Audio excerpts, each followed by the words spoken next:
During my presentation, I will jump a little bit from my PowerPoint to the website of our project in order to show you how it works, how it could be used, how the material could be used that we gather in these years of work. And so now, history of philosophy. At present, if we browse through a text in a bookshop or attend a course at the university by this general title, History of Philosophy, as well as in schools, for example, in Italian, there is almost always philosophy at the school, we will rarely come across the thoughts of thinkers who are not European or, since the last century, not US American. If we pay closer attention, even within Europe itself, we will notice continual references to a small circle of people or nation referring to each other, like in web. And possibly little more than nothing about nations otherwise very much present in Europe today, but not only, such as Spain, Portugal, Holland, Scandinavian countries, Eastern Europe, modern Greece, and so on and so on. So, but it was not always in this way. If we take a look,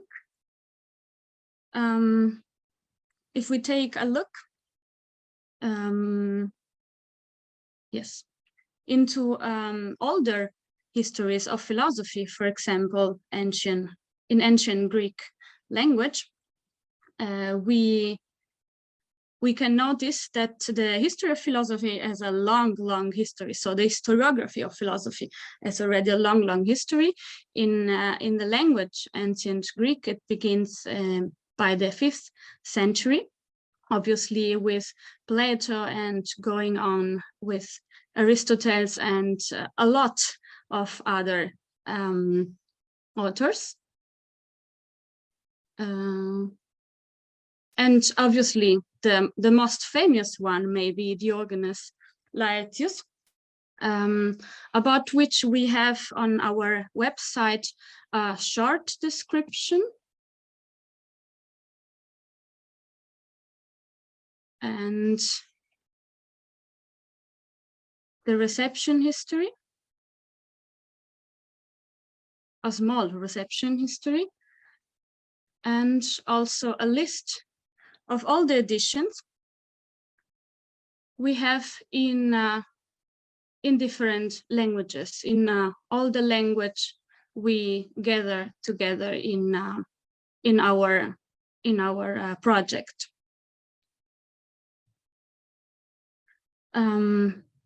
So if we look at other languages, non-European languages, for example, Sanskrit, the history begins in the 7th century, after Christ's death.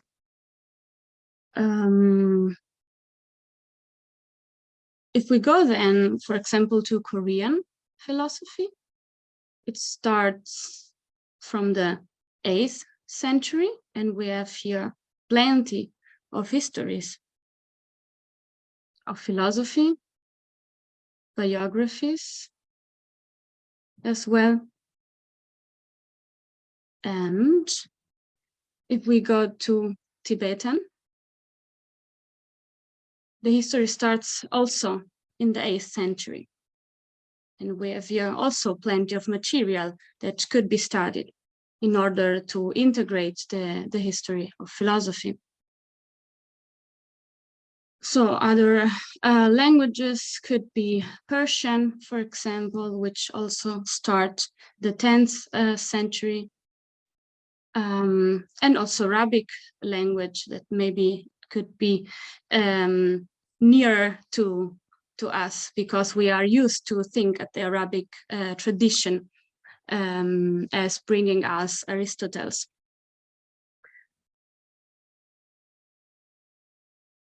But and all this, in all these languages, there are plenty of materials and of thinkers that that we does not know, and that are not present in our histories of philosophy. But the situation was not always in this way. Also in the Latin tradition, which is the one we know at best, I guess, I think. For example, we have a really early translation of Diogenes, about which I already spoke. And we can, I can pick only a couple of examples, like, for example, Stoicius, De Perenni Philosophia, Libri de Tens, in which was a Swedish philosopher, wrote in the 1540 his history of philosophy. And in his history of philosophy, as we can see, there are included Hebrew, Chaldaic, and the philosopher, and the philosophy of Homer, for example. It's a bit slow.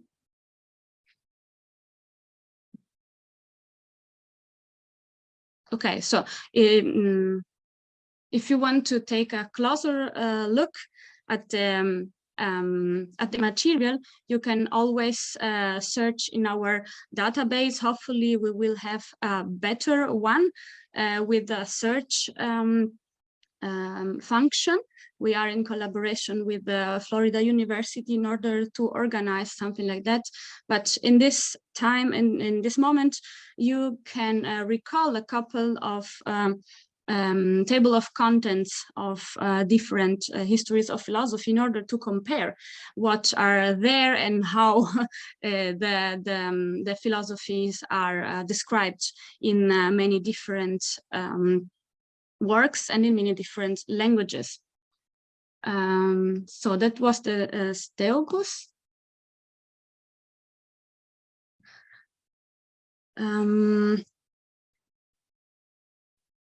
Another example of a Dutch philosophy in 1600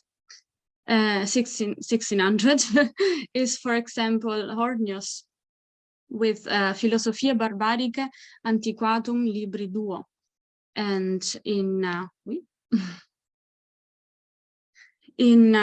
this history of philosophy, we find Indian philosophy, Zoroastrian philosophy, Babylonian, Phoenician, Egyptian, Jewish, magic in Asia, Jewish philosophy, the magic in Asia, Africa, and Europe.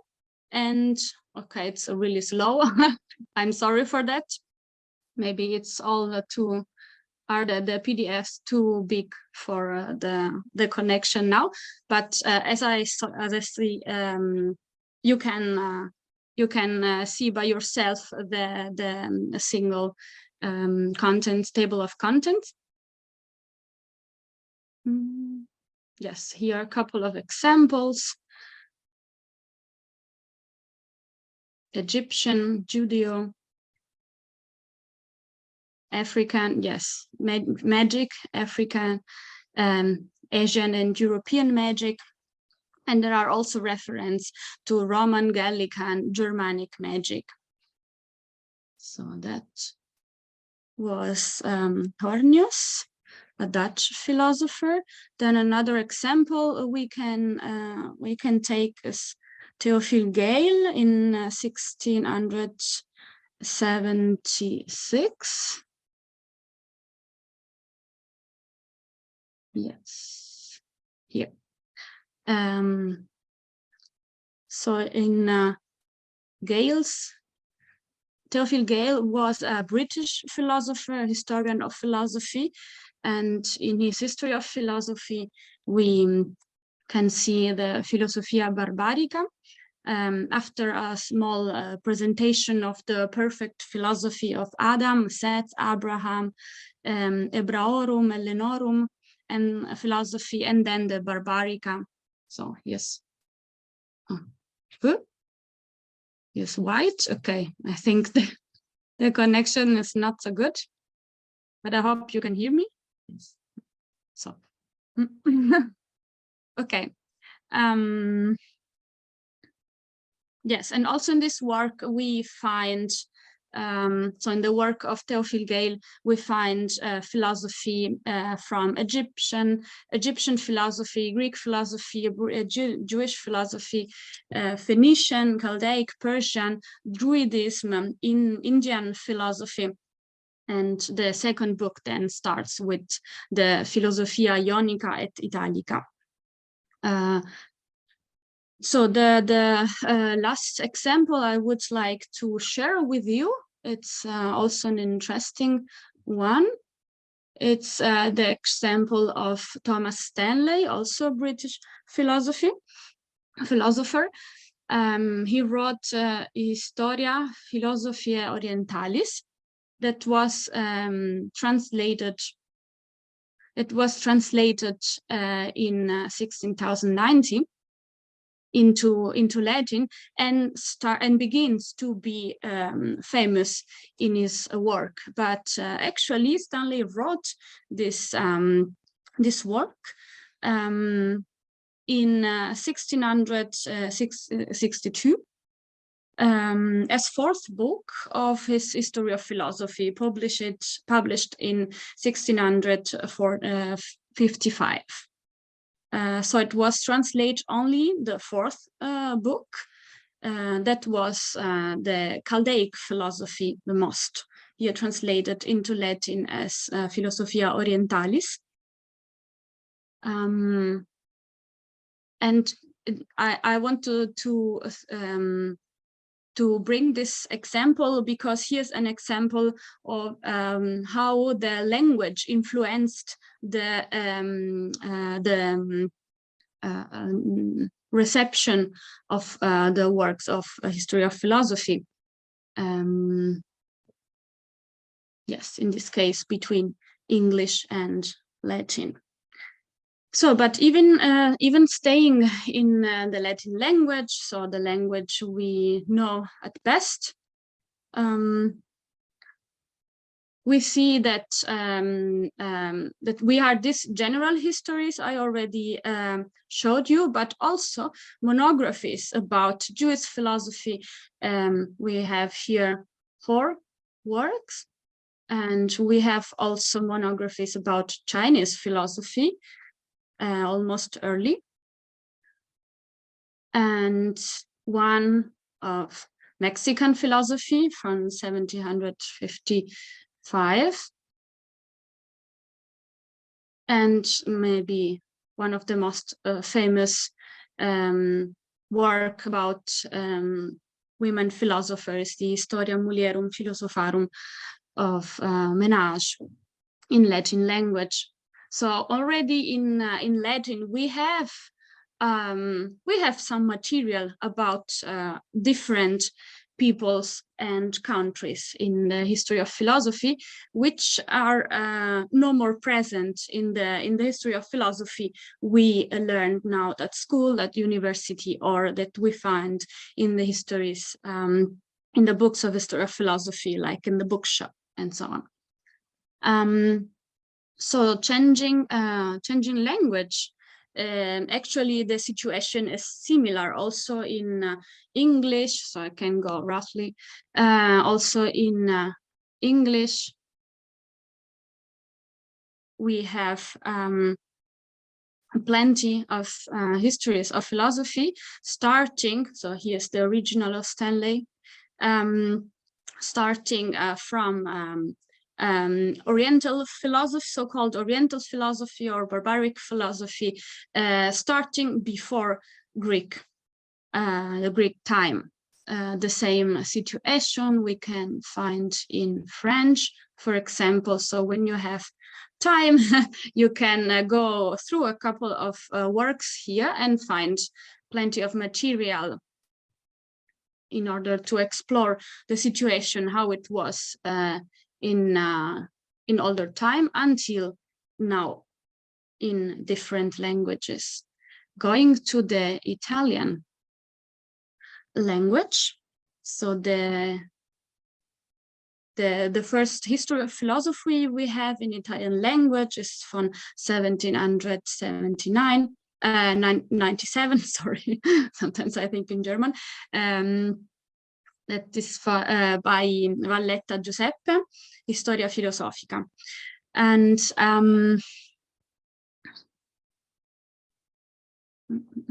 so the first two works in Italian are interesting because the work of Valletta starts from Democritus.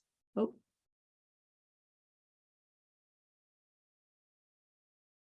Yes, and the Italic philosophy, but the history of philosophy of Cromaziano Agatopisto, with the pseudonym of Appiano Bonafede, it was a monk.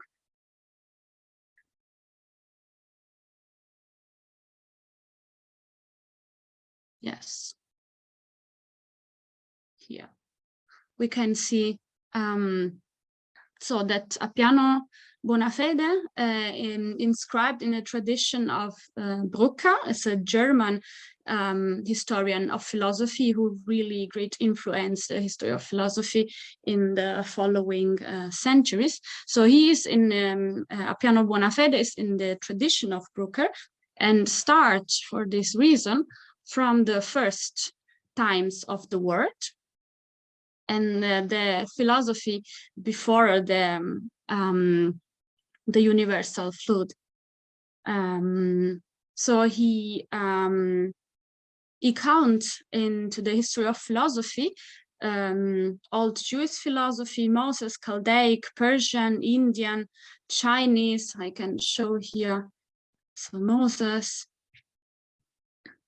yes, Chaldaic philosophy, Persian philosophy, Indian philosophy, Chinese philosophy, Japanese philosophy, Arabs and Phoenician,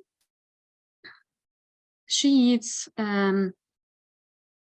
Thracian, Celts, Etruscan, and so on and so on. So there are a lot of people and countries in this history of philosophy, which are seems to be excluded in the history of philosophy of Giuseppe Valletta. So there are almost two directions in the history of philosophy. The one who starts from Greek philosophy, and the one who starts much before.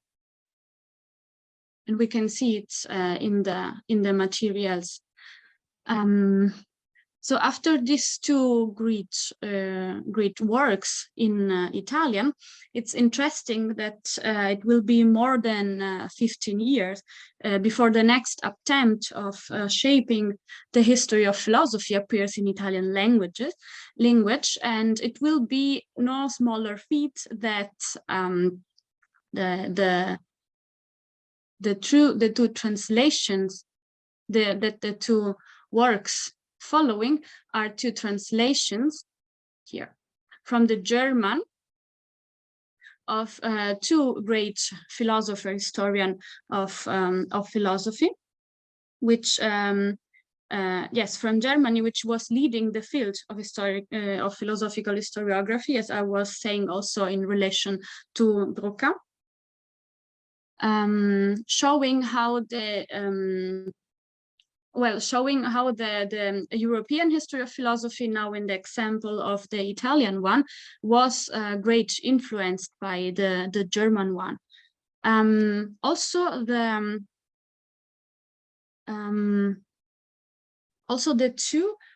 two works translated here are interesting because they are both in the Kantian tradition of historical or philosophical historiography, and because the editions of these works in German undergone interesting changes. So For example, about Boole, the first one.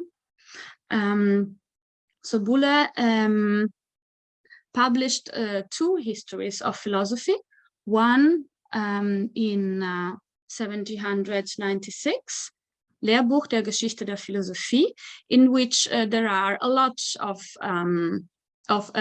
people at the beginning of his work, like Egyptian, Hebrews, Phoenician, Chaldean, Persian, Hindustan, Sinese, Celts, Scandinavian. And then in a second work he published, so with a total of 188 pages about such philosophies.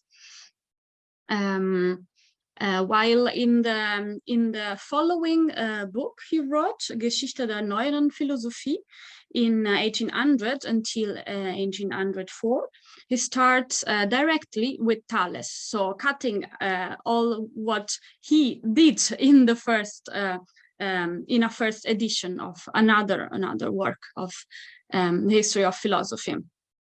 And this work, the work of the 1800, was translated into Italian. So that's maybe an interesting choice of translation. And about the second translation from Tennemann, it's also interesting that we are in the same year, so appears twice or two translations of the same work of Tennemann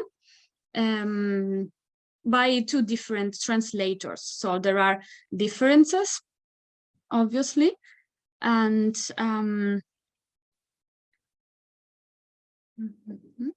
so in the German edition of Tennemann's work, in his History of Philosophy of the 1798, in 12th volume, he begins directly with the Greeks, as well as in his Grundriss der Geschichte der Philosophie from 1812, that is the work he is translated.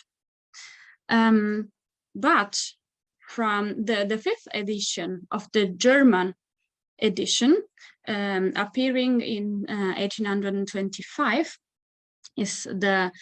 was revised by Wendt, and the revisor gives space to Oriental and Old Greek philosophy before the actual treatise, and also in the middle about the Arabic and Jewish influences.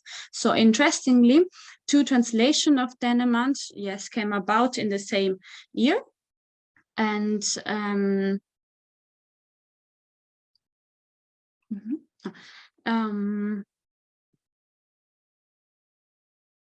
so the first, I have to see the one, yes, the one by Gaetano Modena,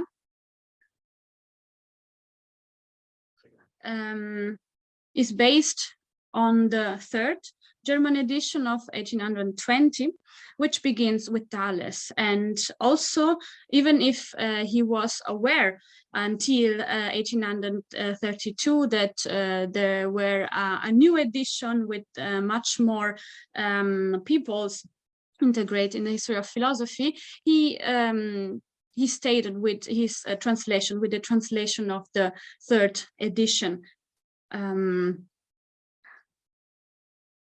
And the second translation by Francesco Longhena in 3 volumes follow actually the French translation of this German work, translated by Cousin.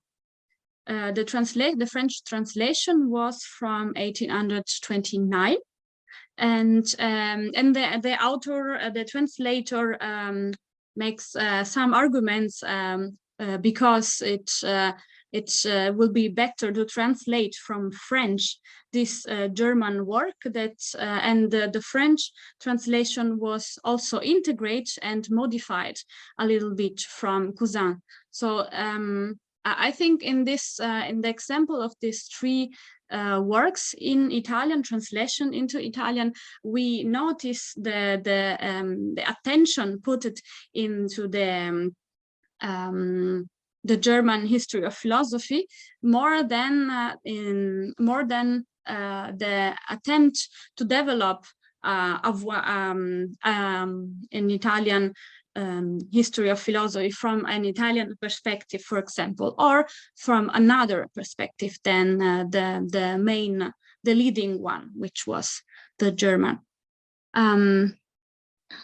So then in the German tradition, the history goes in the direction that this Oriental or barbaric philosophy was completely excluded, no more mentioned at the beginning of the various histories of philosophy, starting, for example, so I will not go there now into the German language, but you can do it visiting our website. So after the publication of History of Philosophy by Sigvard, Schwegler, Uberweg onward, the main approach was to start from Thales or the Greeks and toward a Kantian or Hegelian approach, which were the ones who established this kind of process. So the high variety of people and tradition represented in this history of philosophy begin to decrease after a certain flourishing at the beginning of the 18th century. Around the turn of the 18th into the 19th century, namely the historiography of philosophy underwent a remarkable narrowing of its content, and the exclusion of non-European tradition of thought proves to be a common approach in Latin, English, French, German, Italian, and Spanish languages, with the consequences that the philosophical tradition of other peoples, nations, and regions, the study of this tradition was displaced into specific philologies, anthropology, ethnology, in which they continue to develop independently histories of philosophy about the special countries or languages.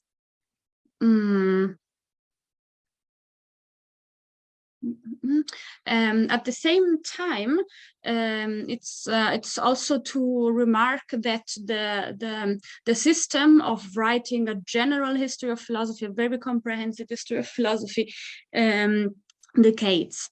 So the history of philosophy splits in a lot of periodization. So there we have the first history, the first great histories of Greek philosophy, medieval philosophy, modern philosophy, and so on.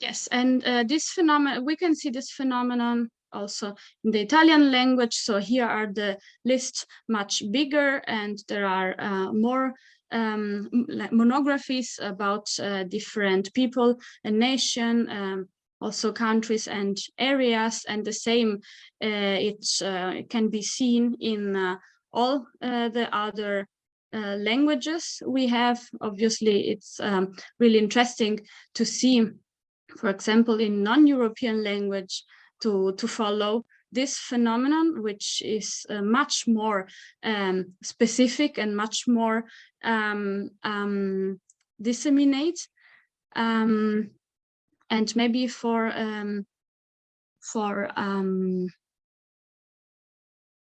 yes, European languages, it's interesting to notice how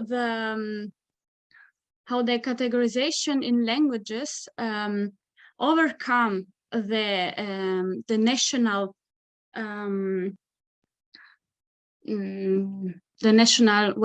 separation or the geographical limits. So the Spanish is maybe the best example, because in Spanish we have a lot of regions and continent, like for example, a Caribbean philosophy and Latin American philosophy. And we have also a lot of national philosophies here that are not displayed at all in general histories of philosophy. So we have from the one side a specification on the single histories of philosophy, and from the other side we have every time more and more material coming together, maybe because of the breaking of this idea of one general history of philosophy. So this phenomenon has obviously also problem because of the potential nationalistic tendencies of this kind of writing histories of philosophy. Yes, tendency of the ideological potential to use the philosophy of each country, and also because of the fragmentation of the information. Well, but about the problem of global philosophy will relate my colleague Namita.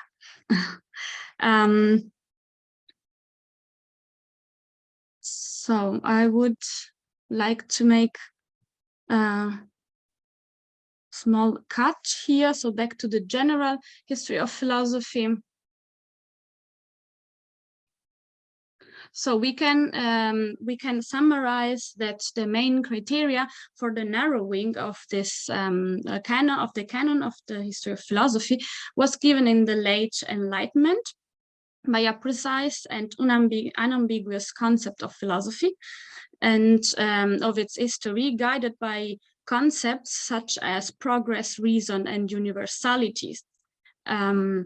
We can notice that following the line of the histories of philosophy in the different centuries, and the introduction and the reasons to the about these works.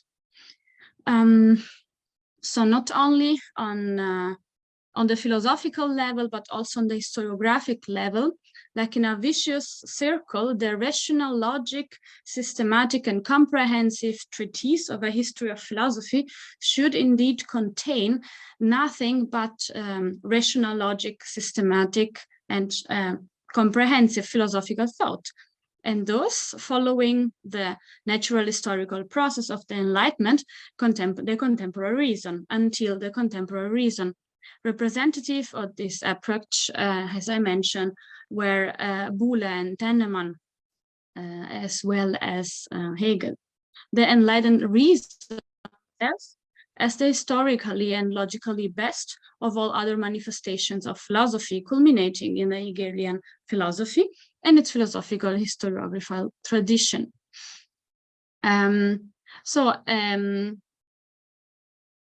Exactly this Enlightenment Hegelian tradition was really successful in the historiography of philosophy in Italian language, as proved by the philosophical historiographical works of Antonio Rosmini.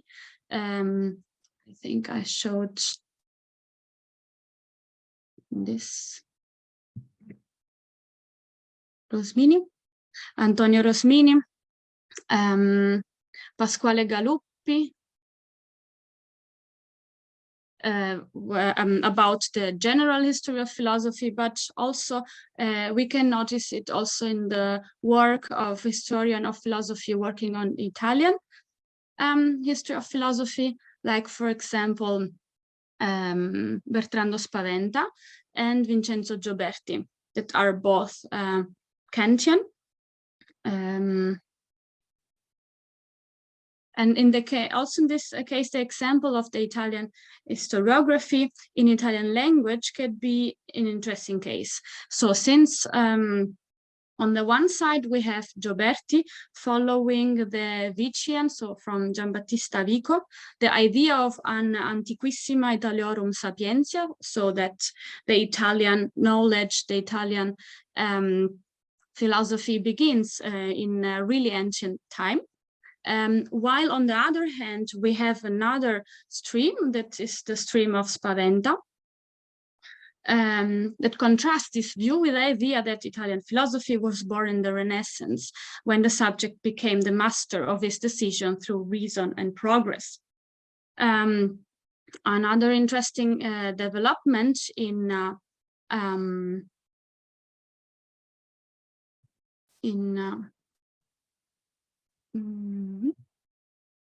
the Italian language,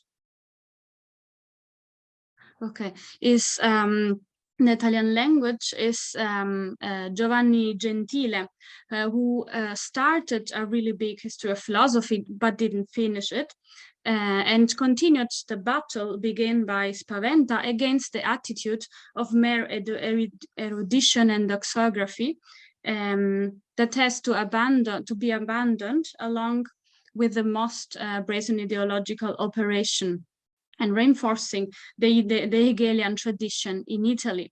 So we notice one more time how strong is the Kantian and Hegelian heritage in Italy.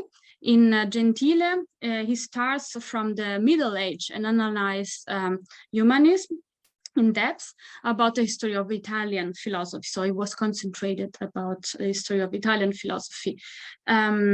Another counter voice in Italy was Croce, in opposition to Gentile, that was against the concept of the history of national philosophy as partial, arbitrary, and too risky ideological, revealing himself as a purist Hegelian for a philosophy without adjective, philosophy without, that's not for national use, but for the humanity.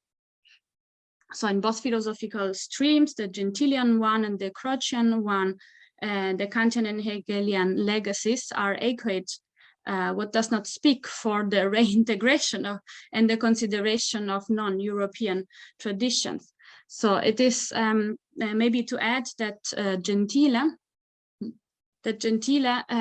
was Minister of Education in Italy during fascism, and he brought up a reform in 1923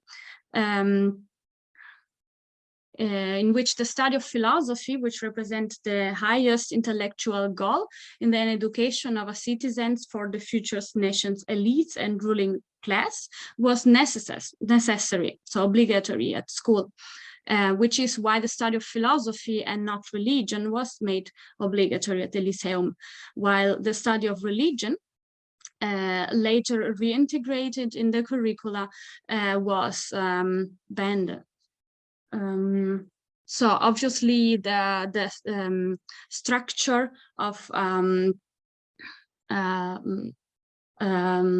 Gentile's point of view was really hierarchical and centralizing.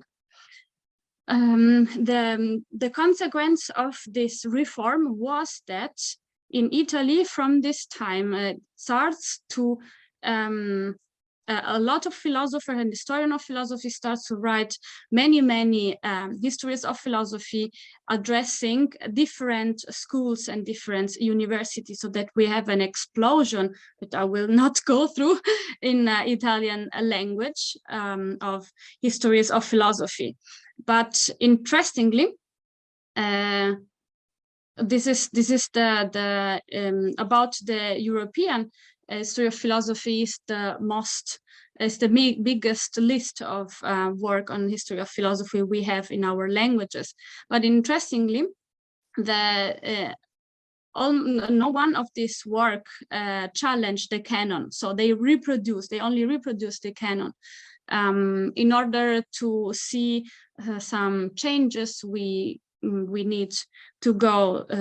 We need to wait 1975 with Mario Dal Pra, for example, in which there are more other countries and people, and maybe the best one, or the comprehensive one, the comprehensive history of philosophy in Italian language was written by Melchiorre, but I don't know if Namita will speak about that.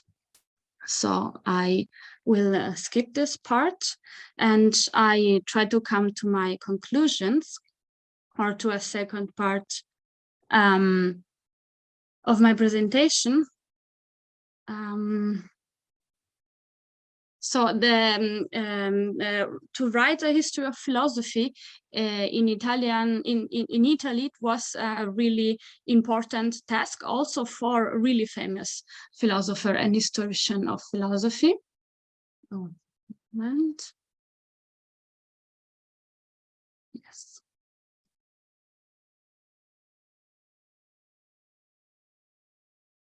Here's a summary of what I was talking about. And this is the case also of a really famous historian of philosopher, Giovanni Santinello, who wrote an history of philosophy in 1980.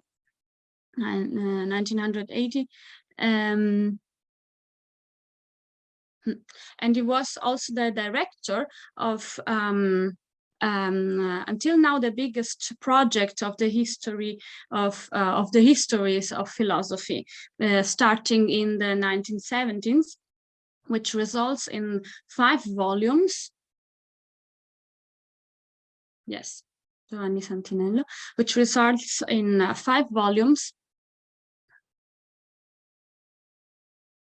of Storia delle storie generali della filosofia, so history of the general history of philosophy, published between 1979 and 2004.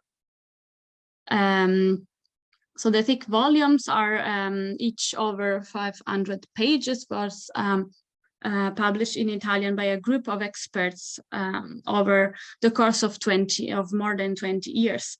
And since this work is one of the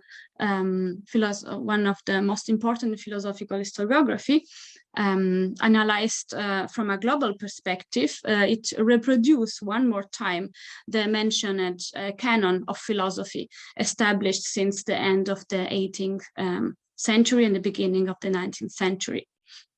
So in my time left, I try to sketch really briefly what happens in this work, and how we can criticize what they do there.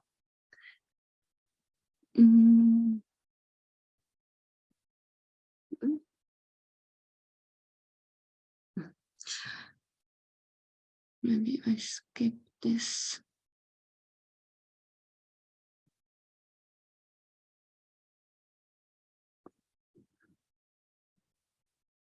So even though that yes, I will call the work SSGF in order to shorten the name. So even though the SSGF confines its treatise to Europe, no mention is made in terms of European historiography of philosophy, either in relation to the histories of philosophy treated or to the historian of philosophy considered in all the 5 volumes. This shows that an assumption of equivalence between general and European histories of philosophy is taken for granted. This goes parallel to the presupposition that philosophy is simply European matter. So far, in the majority of works of the history of philosophy, the term philosophy is usually understood to mean European philosophy, whereas philosophy of other tradition or thought are giving additional adjectives such as Japanese, Jewish, African, and so on and so on. And the same happens in SSGF. Another point is that there are no differentiation in about languages.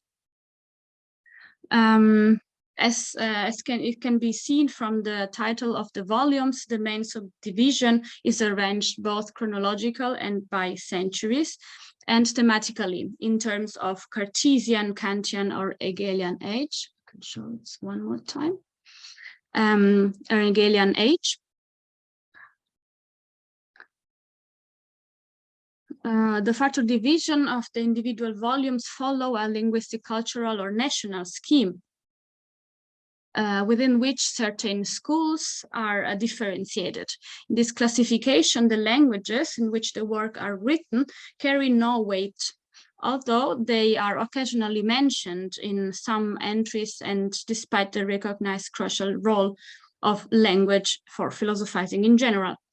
Only in the amalgamation of France and Italy, under the designation of Neo-Latin area, here in the 4th volume, a linguistic arrangement is indicated in this volume, also in the last volume, which disappears in the English translation, so far that without considering the peculiar position of Latin, for example, what I was saying about Stanley, of Latin as written intellectual language. So in the first volume too, the division of the historians of philosophy into countries such as England, Low Countries, and Germany at least suggest a linguistic component, which will not develop further, neither philosophically, nor geopolitically or culturally. Since in the concerned century, Germany was not yet a political or national entity, it can be assumed that the research group wanted to undertake a linguistic decision with this term. However, it was neglected, or it is not problematized at any point, that only historian of philosophy who wrote in Latin, common academic language, are present in this chapter about Germany. That leads, among other, to the problematic attribution of Johannes Jonsius, for example, and Harald Höfting to the German tradition, whereby the former wrote in Latin and the latter in Danish.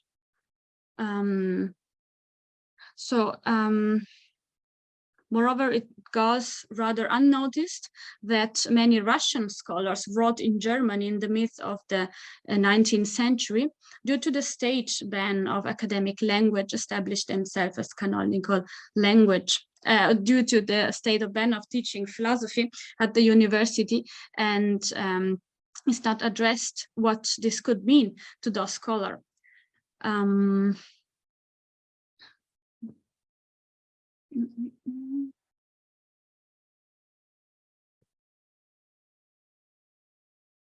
So if we analyze the structure of the work, we will see that, for example, are regularly examined Great Britain, 3 times Germany in all volume. There is something about Germany, France in 4 times, and Italy also 3 times, and 2 other European countries are dedicated only 1, or for Russia 2 chapters in all the 5 volumes.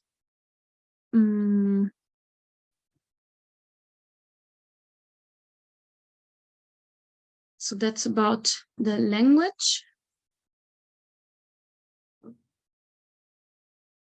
Well, there is no question about the historiographies of other countries and people, even if we saw that in the in the many works they treated in the history of philosophy, there are a lot of non-European peoples and countries mentioned, and they do not problematize this this difference. And we have then a strong focus. We have a strong focus on the Kantian and Hegelian tradition, despite the presence of other schools. For example, in contrast to the widespread tendency to mention Oriental philosophy as a religion, naturalistic and unsystematic tradition of thought in the first section of philosophical history, some currents of philosophical historiography at the beginning of the 19th century show interest in the philosophy of other people and cultures. Some example are the hermeneutic school, all schools that are mentioned in this work, the hermeneutic school, the school of Schelling, and the approach of Dilthey. But to this approach is given no much space, and to the chapter about Kantian heritage and the Hegelian heritage, much bigger space is given. So, and a really, really short, it is also not noticed the imbalance between men and women protagonists or writers in the history of philosophy. So, concluding, what the researching group investigates and analyzes under the title of History of Philosophy, under the History of Philosophy, under History of General Histories of Philosophy as SGF, is thus a specific tradition of philosophical historiography that emerged in the heart of Europe and is guided by specific theoretical interpretation of the connection between history and philosophy, namely the progressive development of rational thought by almost exclusively white men. In choosing a particular genre of philosophical historiography, namely the general history of philosophy, by clearly excluding other historiographical methods such as biographical or doxographical, as I showed at the beginning in the oldest one, and by identifying the genre's peak and dissolution in the 18th century, while the other historiographical approach continue to develop and to emerge, Santinello and his group in this project delimits the context of their inquiry very clearly, even if the general editor and originator of the Italian project was sincerely motivated by the anti-idealistic impulse underlying the properly historical work they produced. By uncritical reproducing a certain line of tradition, the SSGF positions itself within the classical canon. Nevertheless, this work is the product of an historical consciousness, and to develop an historical consciousness as a history of one's own past means to narratively appropriate oneself, one's own past from a certain perspective. Through such a memory of one's own past, historically self-understanding develops, which can become the starting point for a possible future. The SSGF research work represents a window to the past that reflects and thus makes clear the dominant perspective in the history of the last century's philosophy. This perspective now is now to be combined with the history of the exclusion in philosophy, namely with a negative history, or a history of ensnarement, Verstrickungsgeschichte, of European philosophy that deals exclusively with the dark and repressed sides found in many philosophical approach. And let this reshape each other. Thanks for your attention.